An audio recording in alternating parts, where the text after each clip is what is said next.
అనేకవక్త్రనయనం అనేకాద్భుతదర్శనం అనేకదివ్యాభరణం దివ్యానేకోద్యతాయుధం.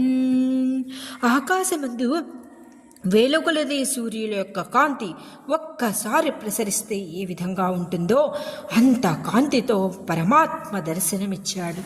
ఆ విశ్వరూపాన్ని చూపించాడు. ఈ మానవ జన్మ ధర్మరాజు వాళ్ళకి ఈ మానవ జన్మ చాలా విశిష్టమైనది. అంతకుముందు ఏ కుక్కల్లాగానో పిల్లుల్లాగానో అలా పుట్టగా ఏదో ఒక పుణ్యవశాత్తు ఈ చక్కటి మానవ జన్మ వచ్చింది.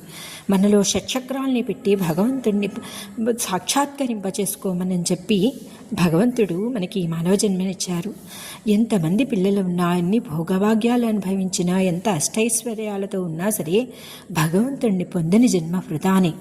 కనీసం దివ్యనేత్రాన్నన్నా సంపాదించి సంసారంలో ఉండి పుణ్యకార్యాలు, ధర్మకార్యాలు, నోములు, వ్రతాలు చేస్తూ చేయగా పెద్దవాళ్ళకి సేవ చేయగా భగవంతుడు మనకి వరంగా జ్ఞాననేత్రాన్ని ఇస్తారు. ఆ జ్ఞాననేత్రంతో మనం భగవత్ సాక్షాత్కారాన్ని పొందాలి. అదే మన జీవిత లక్ష్యము.